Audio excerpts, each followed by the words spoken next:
Everybody, welcome to the show today, guys. Drastic measures require drastic cuts. Trump is ready to bring back America to the richest period ever in its history. And what is he going to do that through? Eliminating the federal income tax, guys. This is so huge. This is really taking hold in Congress right now. Trump proposes the abolishment of the federal income tax. And the reason being is because this right here, GOP speaker backs Trump's buyout plan, saying drastic times call for drastic measures. And what they want to do, guys, this is so huge. This is such breaking news that they want to eliminate so much of the government with the buyout because they say they want to take the tax burden off of people. They want to take taxpayers and eliminate 2 million people are employed by the taxpayers, by the government. And so Trump said he is pushing his team to abolish the federal income tax. People are hurting right now. He said we can take Americans and give them back thousands of dollars of their own money if we just limit the size of government. And if we can reduce the size of government through Congress with Mike Johnson, they can really focus on the external revenue service to completely replace the internal revenue service, the IRS. So his cabinet team is working fast as possible. And this is the reason why, guys. We got all these details for you. They are planning to do a huge policies for the external revenue service to be the majority of revenue that the government takes in, eliminating the majority of revenue that's eliminate the most of the taxes that are taken from American people, guys. This is insane.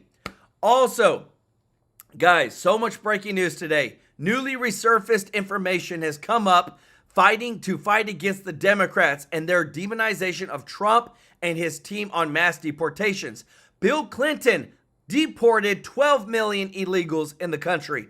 Barack Obama deported 5.2 million, and now the Democrats are literally complaining and fighting Trump, who wants to deport criminals in all the sanctuary cities, and leaders are saying that they're willing to fight and go to jail for these criminals. It is literally insane.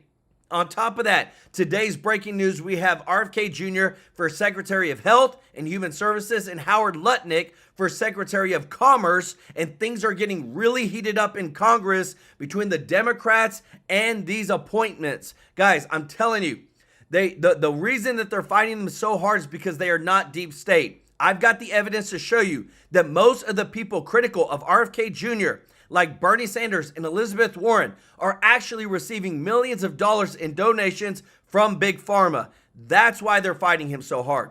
Guys, we got a ton of breaking news to go over today, guys. So thankful for you watching. Want to say thank you to all of our subscribers, guys. If you're not subscribed, hit that subscribe button so I can take care of you with the top news. And want to say thank you to all of our members of the channel. If you want to be a member, the link is in the description to join. We're so thankful for your support. And if you don't mind, if you could click the thumbs up like button, guys, it really does help the channel out so much with growing, guys. We appreciate your support and want to say thank you to everybody that gives a super chat donation. We're so grateful for your support, guys. We got a ton of breaking news to jump into today. The deportations, the hearings. Check this out.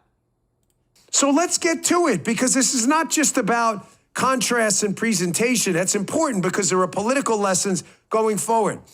That the best we can do is to create snapshot and soundbite moments, but also to field personnel and candidates that perfectly contrast. And my gosh, what a difference from this loser we had in the past. So refreshing to see honest answers like this from the podium. And candid, extemporaneous answers, which doesn't have to think, oh, hold on, let me leaf through the binder. Let me go to B for border.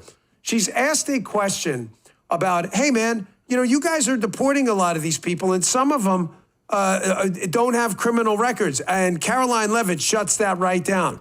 If you entered the country illegally, you have a criminal record because you entered the country illegally. I have been waiting for someone to give this answer forever.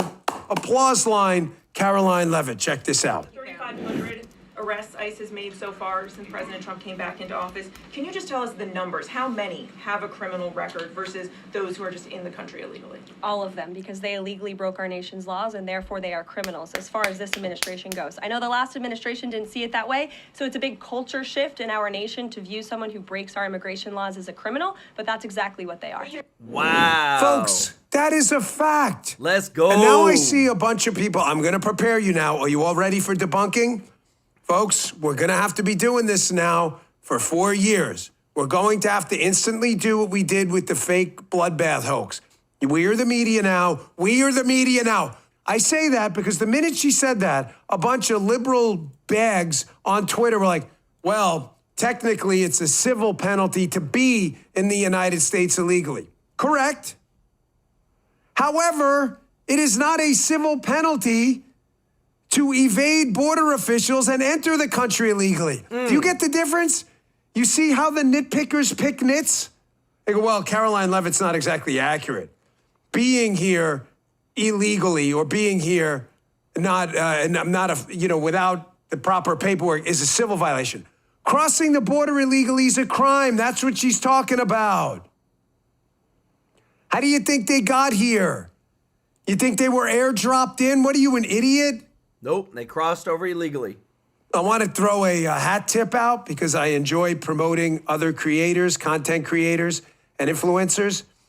Insurrection Barbie put a tweet up about this, debunking this nonsense, that if you cross the border illegally, that somehow you magically found yourself here and it's a civil violation. Yes, being here without the proper documentation, without evidence you crossed the border illegally is technically a civil violation. Of course you got here crossing the border illegally. That's a crime, period.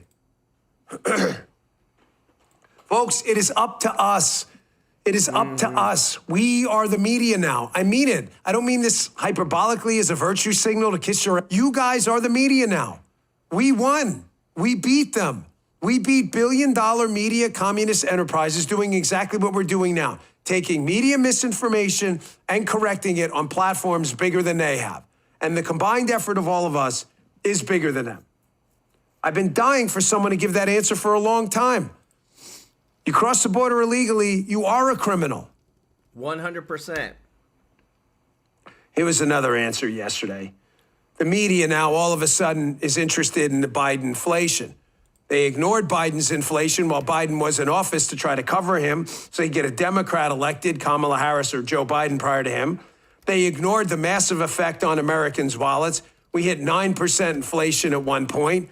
What happened under the Biden years with the massive printing of money, chasing a bunch of objects, which led to inflation every freaking time, the media ignored it. Just like they always ignore it. Now we're a week in. They want Donald Trump to fix it overnight. We've got a bird flu outbreak. Are eggs expensive? Here, you want to hear the truth? Yes. Is Donald Trump president? Yes. Does Donald Trump have anything to do a week in with eggs being expensive? No. It's not even possible.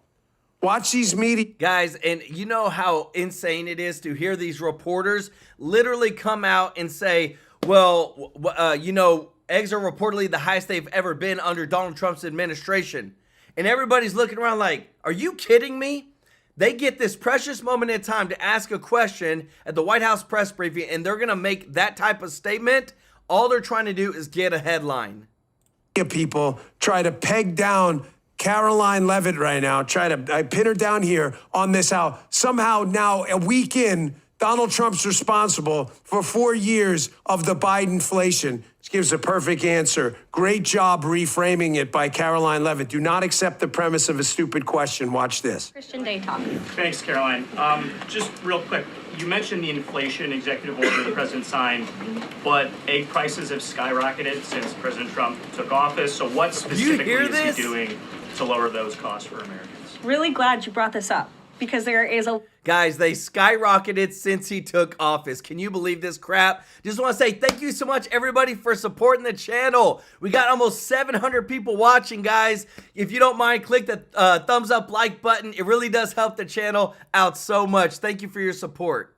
A lot of reporting out there that is putting the onus on this White House for the increased cost of eggs. I would like to point out to each and every one of you that in 2024, when Joe Biden was in the Oval Office, or upstairs in the residence sleeping, I'm not so sure, egg prices increased 65% in this country. We also have seen the cost of everything, not just eggs. Bacon, groceries, gasoline have increased because of the inflationary policies of the last administration. As far as the egg shortage, what's also contributing to that is that the Biden administration in the Department of Agriculture directed the mass killing of more than 100 million chickens, which has led to a lack of chicken supply in this country, therefore a lack of egg supply, which is leading to the shortage. That's how you give an answer, man. You notice she's not looking down? Hold on, wait. Page 7, eggs. Bullet point 6.2. That's how it's done. That's how it's done. Let's go.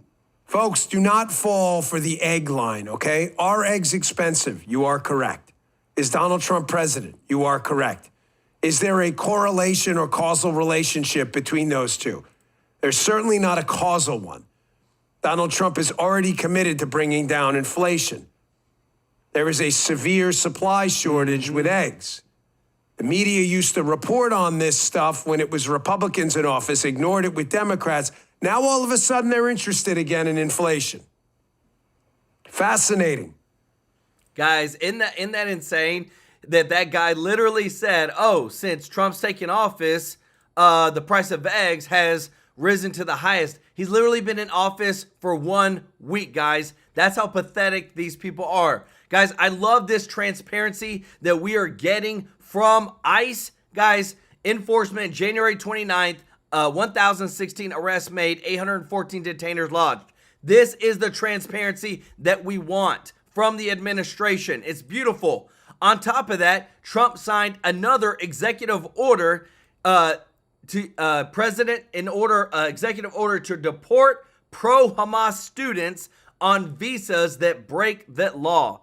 Guys, if you are going to literally say death to America and literally support a terrorist group and you're here on a visa, I 100% support you getting the heck out of here. Let me know your thoughts in the comment section. Because again, too, guys, the society that we live in is quickly unraveling. And what I love is that we're finally seeing the truth that what everybody's been trying to say, we're in a capitalistic system. No, we're in a system that's run by the elites, and it's finally being uncovered. Check this out.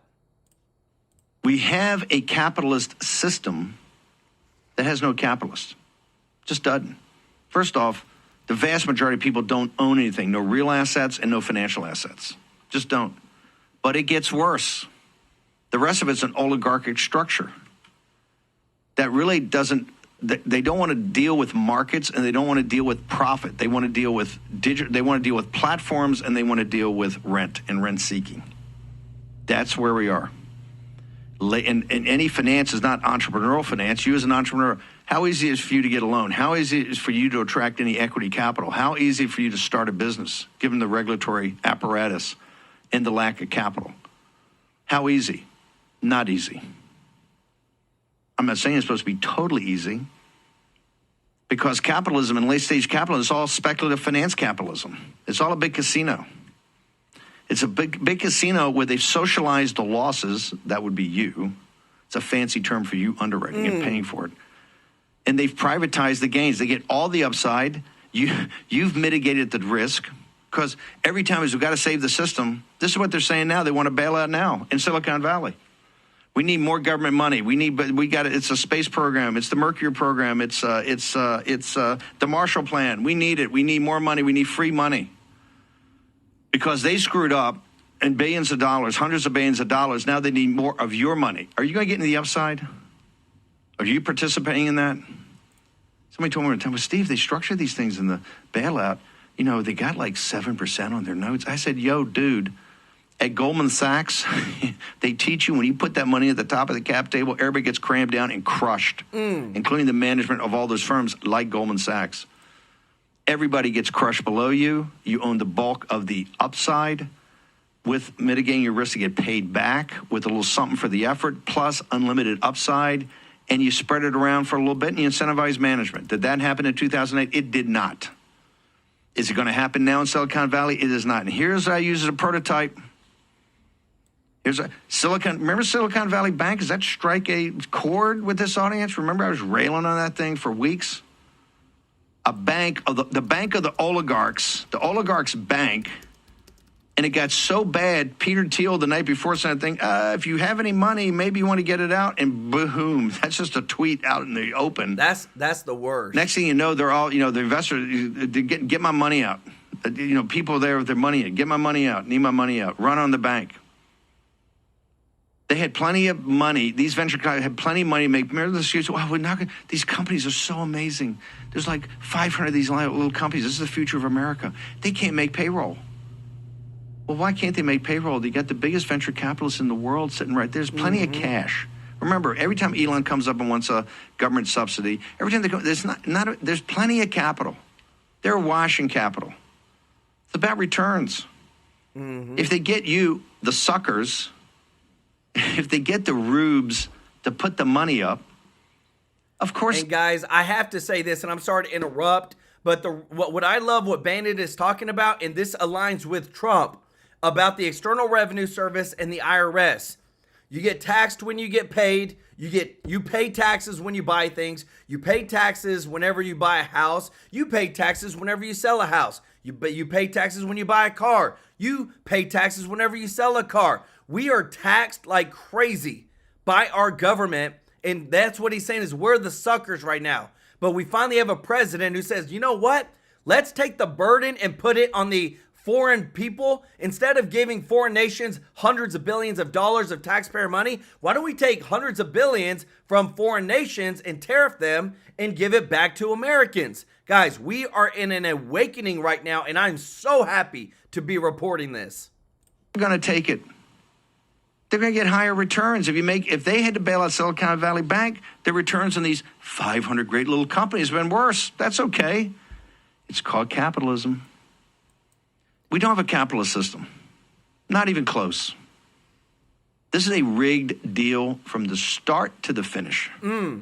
It has been. And who underwrites this? The whole world structures on whose shoulder does it rest? That would be you. Democrats are coming in from every different direction. I think people look to you on the Republican side as a safe pair of hands of what's right. You're the guy that led the fight against Fauci, which we'll get to in a minute. Give us your perspective, sir, of Robert F. Kennedy Jr. as Secretary of HHS. I think he's a disruptor, but I think it's necessary to disrupt things. We've gotten it wrong in public health for so long. I mean, we've actually recommended the wrong kind of food to eat. The pyramid's been upside down, the food pyramid. So much about public health has been wrong. And I think we need somebody new to come in. I think when people meet Bobby Kennedy and have a conversation with him, and I've heard this from other senators, they're impressed with his breadth of knowledge, his ability to discuss the specifics. But ultimately, the things he's for are really not, shouldn't be that controversial. Transparency, open discussion of risks and benefits. Look, everything has risks and benefits, and some of it depends on your age, some of it depends on your weight, some of it depends on your lifestyle. There are all kinds of things that go into deciding whether to take a medication, to take a vaccine, to take chemotherapy. I mean, there are all kinds of questions that should be answered. This is what you want from your doctor and from your government is objectivity. And I think what's happened over the last few years is that the government has been dishonest with us, and it has led to a great deal of distrust of government. 100%. The only way they get back is to have a truth teller who believes in transparency. And I think Bobby Kennedy is that. Don't you just love these dissertations? It's a damn hearing. Ask him a question, let him answer it. They're giving the question and the answer. It's really unfair. Well, but they have 7 minutes, I think, in this round, and we've been clocking. The Democrats take about 3.5 or 4 minutes on the speech, the mini speech, and position themselves, and don't give Kennedy any time to answer. They have their talking points from Big Pharma, and so they got to get that in. In the old days, it was the liberals that were against Big Pharma. This shift, you've seen it here. I keep saying MSNBC, 80% of the ads in primetime are Big Pharma. There would be a test pattern. How big does Big Pharma own the Democratic Party? Well, first of all, if we would ban drug advertisements on television, probably like we should, there would be an uprising because you'd have Well, first off, you'd have 70 Republican Senate seats. If they didn't have, how far down the road are we to get? Thank you so much, Pamela Dunbar. Welcome to the family. Y'all show Pamela some love in the chat. Just want to say thank you to everybody that's watching. We literally got almost 1,000 people watching, guys. If you haven't hit the thumbs up like button, please do so. It really helps out the channel so much. Thank you for your support. And that passed. I'm a huge advocate. Bobby Kennedy's an advocate of that. It's been talked about, but at the end of the day, you've got several on the right that are taking a lot of money from Big Pharma. You know. Big Pharma, they own the lobbyists, the law firms. How powerful are they in this hospitals in this city? How powerful are they? Oh, huge. If you had to rank order defense industrial complex, big tech industrial complex from Silicon Valley, and Big Pharma, rank them. What's the most powerful, the second and the third? Big Pharma. Big Pharma's number one? And there's no doubt, because it touches so many people. Dang. You know, big tech is just, now, 10 years from now, we probably have a different attitude toward that. But, you know, Big Pharma touches everything in almost every committee, you know, that's going to have something to do with either drugs or medical care. You know, I was in a VA hearing yesterday about, you know, our veterans and healthcare. We spend billions and billions, and hell, it's getting worse. Guys, let me tell you this. So RFK came out today, and they've been fighting him like crazy. Guys, I want to show you some amazing data that is out there. This is from Open Secrets. Anybody can go check this out. Top 20 member recipients of money from pharmaceutical or health products in 2019 to 2020. Look at this. You literally have Bernie Sanders in 1 year who got almost $1.5 million. Elizabeth Warren, over $800,000. This is where I'm telling you, they're all fighting him so hard. Why? Because they're getting paid, guys. But this is where Trump and his team are really cleaning house, guys. With what you're about to see, this is 100% what is taking effect. Because again, too, remember, if the more that we get, you got to clean out the deep state in order to actually clean out the entire government and limit government. Check this out. And as for anti-Semitism, the president will also be signing an executive order to address that as well. Okay, that's 2 o'clock this afternoon. Can you confirm that? And if so, we will cover it live in between all these confirmation hearings. You opened your hearing yesterday talking about drones in New Jersey. And you made a statement that left me wondering, because you said they were authorized by the FAA for research and various other reasons. What are the various other reasons for the FAA? The various other reasons I pointed out as well in terms of what these drones were doing. They were recreational drones, they were hobbyists, they were private individuals that enjoy flying drones.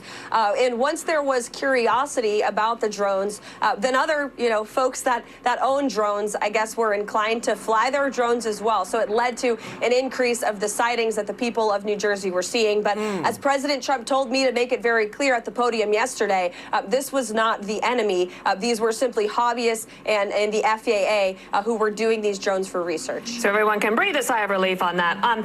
You talked about it yesterday. Peter Doocy just gave us an update at the beginning of the show about this call to offer buyouts to federal workers. Senator Tim Kaine is in Virginia, of course, a lot of federal workers from Virginia. He said this, watch. The president has no authority to make that offer. If you resign in the next week, we're just going to pay you for doing nothing for the next 7 months. We're already doing it. Don't be fooled. He's tricked hundreds of people with that offer. If you accept that offer and resign, he'll stiff you just like he stiffed the contractors. There are about 2 million federal employees across the country. Can you clarify whether people will actually be able to get the money? Kaine is claiming that even if you do take this offer, you won't get paid through September 30th. How do you respond?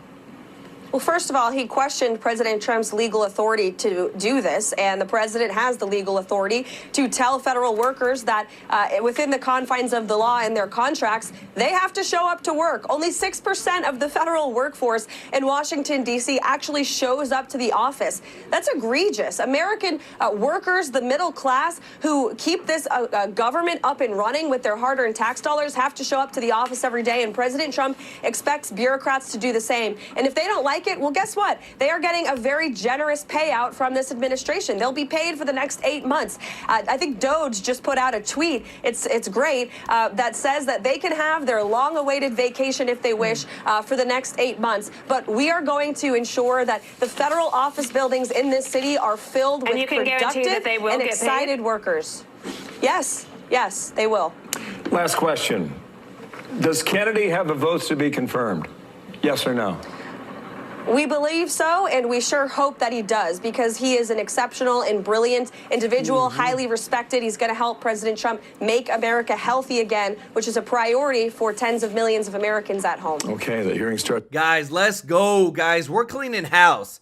And I got some amazing data to show you from the Department of Government Efficiency, guys. Want to say thank you so much, Omar Neal, for the super chat. Let's go. Y'all show Omar Neal some love in the chat. First timer said U.S. aid spends $40+ billion of taxpayer dollars to fund foreign aid. 45. So not only do we give tens of billions and hundreds of billions of dollars, and the reason I say hundreds, look what we've given to Israel, look what we've given to Ukraine. But listen to this, $45 million to DEI scholarships in Burma. $520 million for consultant-driven ESG investments in Africa. $1.2 billion in awards to undisclosed recipients. Wow, wonder where that money went. And they say there's no corruption. This is the type of accountability that we're talking about. What the heck is an undisclosed recipient? How is it that we're giving billions of dollars to people that they won't even specify the name or where it's going to? Guys, this is such corruption that we're literally seeing. But what I'm so happy about is, again, too, DOGE is showing it every single day. And not only that, guys, we are seeing that not only is Trump's team, but his counsel, his lawyers are all fighting Congress just the same to get his agenda done. Check this out. I ask you, I haven't seen you respond to this question yet. You've spent years in the trenches with Donald Trump. You're now in Kellyanne Conway's old office. What's it like being in the White House? And apparently it's surreal. It's probably the best question. Nobody's asked me, but it is surreal. There is something very magical about this place. There is so much history here.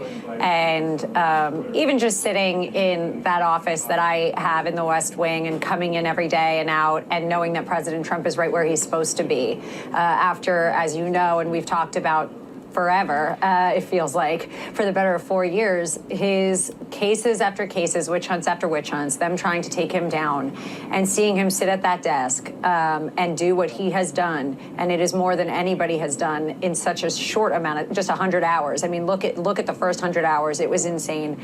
But I have to pinch myself, to be honest, Rob. It's been crazy. Yeah, it's I'm so surreal. used to seeing you I'm honored stand, to be here. I'm so used to seeing you in front of a courthouse. And the backdrop right now, yeah, screaming. The White House behind you, it's remarkable and makes a powerful statement. Alina, so White House Press Secretary Caroline Leavitt held her first press briefing this afternoon, 49 minutes. It was like she's been there for the last 4 years. I mean, I thought she would be nervous. She's 27 years old. She was in total command. She started the briefing by taking questions from independent media, which was the first time we've seen that. Newsmax is independent media. Then she finally went to the legacy media, and this is what happened. Take a listen. NBC News has learned that ICE arrested 1,179 undocumented immigrants on Sunday, but nearly half of them, 566 of the migrants, appear to have no prior criminal record besides entering the country illegally. Is the president still focused exclusively, which is a civil crime, it's not criminal? It's a federal crime. So I'm asking, though, he said he was going to focus on those violent offenders first. So is violent offenders no longer the predicate for these people to be deported? The president has said countless times on the campaign trail, I've been with him at the rallies, I know you've been there covering them too, Peter, that he is focused on launching the largest mass deportation operation in American history of illegal criminals. So I want to get your reaction to her performance today. But what's your reaction to this deportation porn that... Hey guys, just want to say we literally got over 1,300 people watching. Thank you so much for your support, guys. Let's get to 1,000 likes. If you haven't hit the thumbs up like button, please do so. It really helps the channel out so much. Thank you for your support. We're getting from the media are already trying to turn public opinion against what the American people clearly voted for in November. Well, that's exactly right. This was an American mandate. It is what America said they wanted. They said they weren't happy with open borders for 4 years. They weren't happy with fentanyl pouring in. They weren't happy with crime, with sex trafficking, child trafficking. They weren't happy with all those things that the last administration allowed and gave them a key and a credit card for $10,000 for. So our job now is to clean it up and do what America has asked. That's how the government's supposed to work. We've forgotten that. But what President Trump's doing is exactly what they asked for us to do when they voted for Donald Trump on November 5th. So they really need to get it together. We knew that the left-wing media would catch up pretty soon, and they've been having a hard time catching up with President Trump with every executive order that he's done because he's moving so fast. But their narratives will start, and we'll hear much more of this, which is why reliable news stations like yourself are important. And that's why we've allowed them and everybody into the press room, because we need real facts out there, and we have to push other media that is not CNN and MSNBC. They no longer dominate. That's the truth. And America wants to hear the truth, and they know what's happening. We're taking out criminals. And as Caroline said, and you asked me how I thought Caroline did, I was so proud of her. Caroline is a really hard worker. She's going to be a great press secretary. She is well-versed. I think that was made very clear today. Everybody in the halls of the White House is just communicating, talking to each other, and making sure that we all know the right hand knows what the left hand's doing, and et cetera. And that was very clear today from her podium. I think she's going to be amazing. And America needs it. We need transparency, and that's what this White House is doing. Yeah, we haven't seen it really since JFK, who was a Democrat, but filling the White House with people like yourself, the best, the brightest, younger, energetic, that's what it feels like. You mentioned that Donald Trump has been flooding the zone with executive orders and policy moves, and it's happening so fast, the media hasn't been able to react to everything. Was that part of the plan in the first 8 days? No, but it's definitely something, you know, I was speaking to somebody, actually Sebastian Gorka, about this, and, you know, we were laughing and saying they're going to catch up, they just can't yet. And you know, they'll start their narrative. We saw it in every administration that they've come after Republicans in this way. They make a story, they make us look like bad guys because we're doing our job, because we're giving police back their power to actually police, because we're telling ICE, you have the right to go take illegal aliens out of this country and tell them that they need to come in the right way, which is through the front door with documents. This is what we're doing. We're not hurting people. We're taking people out that should never have been here in the first place. Right. And it's clear that, frankly, the world's respecting us for it. If you look at what happened in Colombia. Jack Smith and his team of thugs fired at the DOJ. What was your reaction to that move by the president? Did that surprise you? No, it didn't surprise me. I think that if you're not America first and you're any kind of politically motivated person in any office here on campus or affiliated with the White House and this presidency, you don't have a place here anymore. You're not allowed to attack opponents. We saw that. These are people that volunteered. Remember, when you put a special counsel, you actually volunteer for that role. So these aren't people that were, you know, they keep saying, oh, these prosecutors were lifelong prosecutors, et cetera. Yeah, okay, but they volunteered to go after President Trump. At the end of the day, it is what it is. They are no longer here. I don't think they'd be able to put Trump policies first, but that was a decision made by PPO, and they did a great job. Alina, can I ask you, do we have any idea what happened to Matt Colangelo? So he was the former number 3 at the DOJ, and all of a sudden, wouldn't you know it, number 3 at a department with 150,000 employees nationwide, and he's working for Alvin Bragg in New York, and he leads opening arguments during the Trump trial. Whatever happened to Matt Colangelo? Yeah, don't worry about that. We'll figure that one out. It's very clear, and don't think that's not on the forefront of my mind, frankly, Rob, because what I witnessed over the last 3.5 years and how hard we worked to get President Trump back in this White House, how much we had to overcome, like people like Colangelo. If you look at Pomerantz, he even wrote a book. He was so frustrated. You know, this is serious Trump derangement syndrome, but there is no business for these individuals to be helping running this country, because this country spoke on November 5th that they were tired of divisiveness, they were tired of witch hunts, they were tired of lawfare, they were tired of seeing my face on TV screaming, because it's not the right thing. It's not American, it's unconstitutional, selective prosecution. So people like that have no place here. And, and you know, there will be more to come. And frankly, as fast as we're hiring, we're also firing. Yeah. And the PPO office has done a tremendous job of that. And we have to do it, because you can't have it permeating these walls anymore. It's just not good for the country. I don't think the American people have any problem with revenge. Guys, let me tell you this. You know how crazy it's getting right now, guys? I just want to say this. Look, check this out. So Trump fired the USDA Inspector General. Why? Because she didn't want to comply with Trump's agenda. And guess what? She had to physically be removed from her office by security because she wouldn't comply with Trump's agenda to do certain things. So they said, you know what? Here's the orders. They're non-negotiable. You're not going to do the orders. You're going to be fired. And she put up a fight, guys. I mean, she did put up a fight for that. She was fighting for the wrong thing. But guys, I want to show you this because this is so powerful. What RFK says, we spend almost $1 trillion on healthcare from the government, but he asked how many people are actually healthier after that $1 trillion? Or are we just treating them with medicines they'll have to live on for the rest of their life? Guys, it's so powerful. Check this out. Well, President Trump has given me the charge of improving quality of care and lowering the price of care for all Americans. There are many things that we can do. I mean, what we want to, the ultimate outcome, I think, is to increase transparency, to increase accountability, and to transition to a value-based system rather than a fee-based system. So rather than a service-based system. On Medicaid in particular, can you just kind of take those kind of general principles and apply it to the Medicaid program? You know, listen, I think that there are many, many options with telemedicine, with AI right now.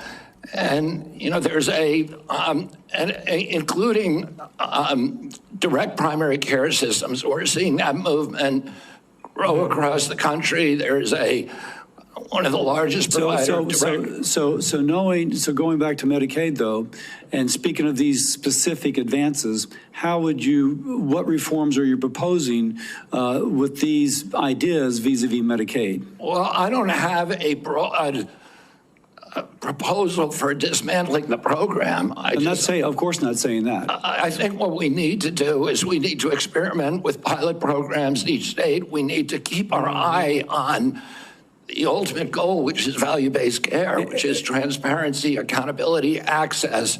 And one more thing, going back to Medicare, you mentioned you're an MA. You mentioned earlier the Medicare fee-for-service. Do you have any kind of thoughts as to whether or not patients on fee-for-service should move into MA, or how should we handle that? Whether patients who are on Medicare fee-for-service. Traditional Medicare? Yes. That's their choice right now. Well, I mean, we have, I think, 32 million Americans, or 30 million Americans on Medicare, on traditional Medicare, and then another 34 or 34 on Medicare Advantage, roughly half and half. And I think more people would rather be on Medicare Advantage because it offers very good services. But people can't afford it. It's much more expensive. In answer to your first question, there are all kinds of exciting things that we can be doing, including cooperatives, which President Trump has supported, including health savings accounts, which President Trump has supported. All of these things to make people more accountable for their own health. And so we'd bring the cooperatives and the health savings accounts into Medicare and Medicaid? Exactly. We try to increase those, the use of those, and to direct primary care, to continue to transition into a value-based program that is private. Americans don't, by and large, do not like the Affordable Care Act People are on it. They don't like It is Medicaid. They like expensive. Medicare. And they like private insurance. We need to listen to what people, they would prefer to be on private insurance. Most Americans, if they can afford to be, will be on private insurance. We need to figure out ways to improve care, particularly for elderly, for veterans, for the poor in this country.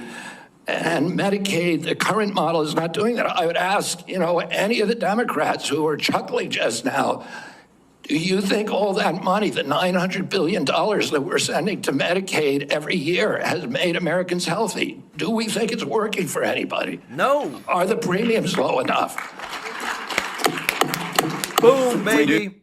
Guys, this is so amazing, guys. Just want to say thank you, guys. We got over 1,300 people watching, guys. If you haven't hit the thumbs up like button, please do so, guys. It really helps the channel out so much. Guys, this is insane. This came out today because, again, we're fighting it back and forth. Bill Clinton deported 12 million illegals. Right now, Biden just let in over 20 million. And this is crazy. Barack Obama, I love it how Insurrection Barbie put, Barack Obama deported 3 million illegals and the media was silent. Then somebody actually fact-checked her with a note on X and said more than 5.2 illegals were deported under the Obama administration. Guys, it's all fake. The Democrats are all fake right now. They're so mad right now because Donald Trump is wiping them clean with all of his movements. And what I love is that he is 100% pushing us into a golden age like never before. Check this out. The Oval. The briefing room today felt a little different. Caroline Leavitt, for the first time, was behind the podium. And there was not a binder in sight. The press secretary said, "My binder is in my head." And right away, she set a new tone. While I vow to provide the truth from this podium, we ask that all of you in this room hold yourselves to that same standard. We know for a fact there have been lies that have been pushed by many legacy media outlets in this country about this president, about his family, and we will not accept that. We will call you out when we feel that your reporting is wrong or there is misinformation about this White House. So yes, I will hold myself to the truth, and I expect everyone in this room to do the same. Let's go. Caroline Leavitt's 27, has a baby, not a binder, has access to the president, and can speak English. Oh, and her hair is as golden as the age we're in. She didn't waste anyone's time with shenanigans. She came right out and announced the drones in Jersey were ours. I do have news directly from the President of the United States that was just shared with me in the Oval Office. From President Trump directly, an update on the New Jersey drones. After research and study, the drones that were flying over New Jersey in large numbers were authorized to be flown by the FAA for research and various other reasons. Many of these drones were also hobbyists, recreational, and private individuals that enjoy flying drones. In time, it got worse due to curiosity. This was not the enemy. So Biden lied. The whole administration acted like we were crazy, and we were right. We were just testing out some new gadgets over our own territory. It wasn't the Iranians or the Chinese or aliens. It was Joe. After that revelation, the media wanted to move on, and they blamed Trump for inflation. Egg prices have skyrocketed since President Trump took office. So what specifically is he doing to lower those costs for Americans? Really glad you brought this up, because there is a lot of reporting out there that is putting the onus on this White House for the increased cost of eggs. I would like to point out to each and every one of you that in 2024, when Joe Biden was in the Oval Office, or upstairs in the residence sleeping, I'm not so sure, egg prices increased 65% in this country. What's also contributing to that is that the Biden administration and the Department of Agriculture directed the mass killing of more than 100 million chickens, which has led to a lack of chicken supply in this country, therefore a lack of egg supply, which is leading to the shortage. Reporters kept trying to play games, and it didn't go well. How many have a criminal record versus those who are just in the country illegally? All of them, because they illegally broke our nation's laws, and therefore they are criminals as far as this administration goes. I know the last administration didn't see it that way, so it's a big culture shift in our nation to view someone who breaks our immigration laws as a criminal, but that's exactly what they are. The culture shifting. The law is the law, no more DEI hires, and if you don't want to work, bye-bye. Trump offering buyouts to bureaucrats who don't want to return to the office 5 days a week. Yes. If you don't want to do a 40-hour work week in person like the rest of us, then these remote rent seekers can resign with severance and benefits until September. Over at the Department of Justice, they're calling it, quote, a wholesale demolition. Every lawyer who worked on Jan 6 cases is getting pink slipped. Quote, it feels like a nonviolent war. It's just wild. Everybody's a sitting duck, and these people have no power or control over the situation. People are just in a state of shock and devastated. This administration wants folks dialed in, hard at work, and up early. Kristi Noem, up at the crack of dawn, 2 a.m., suited up in an ice vest, overseeing the first migrant raids in Manhattan. Less than 48 hours after her confirmation, Noem's out icing illegals, taking out the worst first. Getting dirt bags off the streets is what she calls it. She said she was inspired by her dad. We were building fence, stretching wires, and out there putting up about 1.5 miles of this fence. And he turned to me and he said, Kristi, where's the post mall? Which is the post pounder that you pound the posts in with. And I turned to him and I said, it's in the truck. And he said, go get it. So with my dad, you ran everywhere you went. I turned and ran to the truck, grabbed the post mall, brought it back to him, handed it to him. And as I handed it to him, he said, you should know what I need before I know what I need. Dang. And I remember being a 10-year-old girl thinking, how am I ever going to know what he needs before he knows what he needs? But what he was doing was teaching us to think ahead. Yes. And to think 3 steps ahead of what he needed. This whole administration's operating Guys, 3 that's steps amazing. ahead. Tom Homan pinched 1,200 migrants yesterday. A lot of them bad hombres. One, a Dominican who beat his pregnant wife to death in front of their kid. He was popped in Boston. The Trump team's publicizing these raids to good effect. It's like Cops, Migrant Edition, running on loop. And it's scaring the caravans into making U-turns. Border crossings are plummeting. Look at that. In a week, Trump slashed Biden's border crossing numbers by more than half. The border's gone quiet, and Trump didn't need Congress to fix it. Just another one of those Biden lies. Marines are getting their hands dirty, welding the border wall shut. While the military plugs holes, ICE says they... Hey guys, I'm sorry to interrupt, but I do got some breaking news. Pam Bondi's Attorney General nomination is advancing to the Senate. It just passed in the Judiciary Committee, 12-10 vote, guys. So yes, they're gonna be voting on, hopefully today, on Pam Bondi's nomination, guys, for Attorney General. This is huge. And just want to say, guys, we almost have 1,400 people watching. Thank you so much for your support. If you don't mind, click the thumbs up like button. It really does help out so much. And finally do their jobs. This is essentially like an unprecedented whole of government approach that we're experiencing. Some things that have been difficult to coordinate before because there's so many different agencies, we've been able to get everybody in the same room and get kind of real-time updates, real-time intelligence, and real-time advice to make sure that we're doing this the right way. It doesn't mean it's going to be easy. Yesterday, cartel gunmen got in a shootout with U.S. Border Patrol while illegals were crossing a river. Wow. There hasn't been this much lead flying across the border since the Mexican-American War. Luckily, no one on our side was hit. But securing the border is a dangerous operation. All the media wants to know is, who's going to pick our crops?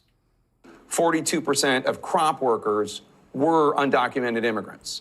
And in many cases, as you know, these migrants do jobs many Americans do not want to do. Well, I mean, I'm sure it's not your position, Jake, you're just asking the question, that we should supply America's food with exploitative illegal alien labor. I obviously don't think that's what you're implying. Only 1% of alien workers in the entire country work in agriculture. Those 30,000 legal aliens that Joe Biden dumped into Springfield. I'm talking about the ones that are. But I'm explaining this. It's important to understand. No, you're kind of changing the subject. I mean, I'm talking about the ones. I will give me 30 minutes. I'll go as deep as you want on this. While Tapper worries whether he'll get his veggies. MSNBC thinks the only country that's ever deported anyone is Germany. Hitler emerged emboldened after being imprisoned for staging a coup. His rage and xenophobia gained followers after the financial ruin of World War I and the Great Depression, and helped get him selected as chancellor. Similarities to what happened in Germany and what's happening now in America are just undeniable. History may not repeat verbatim, but it sure does rhyme. Can you still compare Trump to Hitler every night on TV? Is Comcast cool with that? Trump was almost assassinated twice. By the way, Obama deported more people than any president in American history, over 1,000 a day for 8 years. The media didn't call him Hitler. They praised him as the deporter-in-chief. Barack gave Tom Homan a medal for deporting illegals. Wow. Now Democrats give medals for bringing them in. You know who should really get a medal? This guy on CNN. When kids start asking, why hasn't my best friend come back to school? Why is, why did my friend disappear? When businesses start to shutter, when foreclosures start happening. No amount, by the way, no amount of berating me about this is going to change the fact that the American people literally just voted for this. You're right. They want the criminals out. They want the violent people out. And there's really not much of a controversy about it. Democrats are going crazy over things in their imagination. There hasn't been a single raid at a school yet. And if Homan pulls an illegal gangbanger out of my daughter's school, the correct response is thank you. And if my daughter was best friends with an illegal alien gangbanger, she's grounded. And she's going to have to find new friends.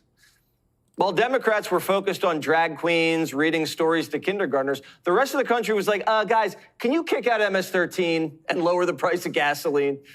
Some Democrats are realizing they screwed up. The raging Cajun puts it all on the big guy's lap. It was a problem because President Biden listened to the idiot left and didn't enforce the border. Criminality of all kind should be dealt with harshly. And if there's anybody in this country illegally that's a criminal, they got to be sent back wherever they came from pronto. Voters wanted change, and Trump listened to them. What you're watching is government working. I know we haven't seen this in a long time. And no one's scared of getting canceled for using common sense. This is what government of the people, by the people, and for the people looks like. Yes. Populism emerges when the establishment gets stuck, corrupt, and stops listening. The eruption of radical change that we're witnessing is real, and it's powerful. And it's why the powers that be tried so hard to stifle the rise of Trump. He was spied on, impeached, shot at, arrested, and sabotaged. And now that he's broken through, he's broken them. And nothing is getting in the way. As Politico says, quote, what we are witnessing is nothing short of a revolution inside the U.S. government. It is about dang time, everybody. This is beautiful, beautiful news, guys. Right here, the Senate Judiciary Committee just advanced Pam Bondi's nomination to become the next Attorney General with a tight 12-10 vote. The fact that the Democrats heavily oppose her is fantastic news. It means she's a change agent. Guys, there's so many people that Trump is bringing in that are anti-establishment, anti-deep state, and that's what we need right now. And it's going to be a hard fight, but as long as we win, that's what matters, because when these people get into office, they're going to be doing the cleanup, guys. And what I love is what you're about to hear next is so important when it comes to the tariffs, everybody. There's so much that a lot of people don't have any clue about when it comes to tariffs, and what they get told by the media is such a big lie. And what I love is what you're about to see next is the truth, because this is what's actually happening. I just want to say, guys, we're so close to 1,000 likes. If you don't mind clicking the thumbs up like button, guys. I know I'm asking a lot, guys, but I'm super excited. Growing the channel, getting the likes really does help out so much.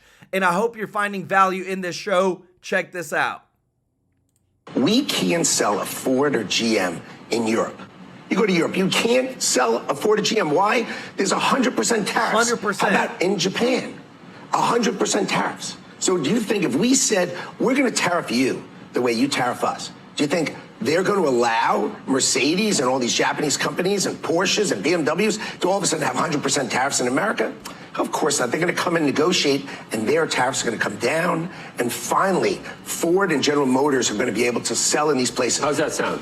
Tariffs are an amazing tool by the president to use. He understands, don't tariff stuff we don't make. right? If we don't make it and you want to buy it, I don't want to put the price up. It's pointless, but use tariffs to build in America. If we want to make it in America, tariff it, or if we're competing with it, tariff it. In 1948, we came up with something called the Marshall Plan, right? The world, Germany and Japan were destroyed after World War II, and we wanted to export our economy to them. So we made a rule. They could tariff us, and we won't tariff them. Wow. So they can rebuild. This is the best explanation I've heard of. So they can rebuild their economy. When should that have ended? What do you think, 1980? Why 40 years are Japan and Germany and all of Europe still tariffing the heck out of our auto industry, tariffing the heck out of our furniture industry? Do you realize all your furniture you're buying that's made foreign? It seems crazy. Why? It's because they tariff us and we don't tariff them. It's so obvious. Guys, this is the stuff that you don't hear anywhere else. This is the truth of what's actually happening behind the scenes, that everybody tariffs us and we pay 100% tariffs. And that's why, you know, we don't sell things overseas like our cars and whatnot. America has been getting screwed for so long, and I'm so happy that we're finally getting a president with a backbone. Thank you so much, Mr. Norby, for the super chat. Let's go. He said it's way past time. America is being truthful and government being held accountable for all their crap. Thank you, TrueLife, my brother. Let's hit that like button. Let's go, guys. We got over 1,000 likes, over 1,500 people watching.